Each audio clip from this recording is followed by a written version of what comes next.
Hi friends, അപ്പോൾ നമ്മുടെ ഇന്നത്തെ പുതിയൊരു വീഡിയോയിലേക്ക് സ്വാഗതം. ഇന്നിപ്പോൾ രാത്രിയിലത്തേക്ക് ചക്കയാണുള്ളത്. ചക്ക വേവിക്കാൻ പോവാണ്. അപ്പോൾ അതാണ് ഇന്നത്തെ വീഡിയോ. ചക്കയെല്ലാം അരിഞ്ഞു വെച്ചിട്ടുണ്ട്. ഇനി നമുക്കതിൻ്റെ അരപ്പെല്ലാം ചേർക്കാം. അരപ്പ് ചേർക്കുകയാണ്. തേങ്ങയും വെളുത്തുള്ളിയും ജീരകവും മഞ്ഞൾപ്പൊടിയും കറിവേപ്പിലയും ചേർത്ത് അരച്ചതാണ്. അതിപ്പോൾ ചക്കയ്ക്കകത്തോട്ട് ഒഴിക്കാൻ പോകാം. വെള്ളം കൂടി, കുറച്ച് വെള്ളം കൂടി ഒഴിക്കുക. ഇനി കുറച്ച് ഉപ്പ് ഇട്ടിട്ട് അടുപ്പിലോട്ട് വെക്കാൻ പോവാം.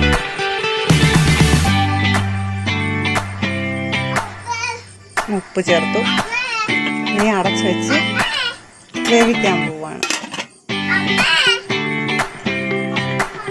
അങ്ങനെ ഞങ്ങളുടെ ചക്കയൊക്കെ വെന്ത് റെഡിയായിരിക്കുകയാണ്. അപ്പോൾ അവിടെ ചക്കയും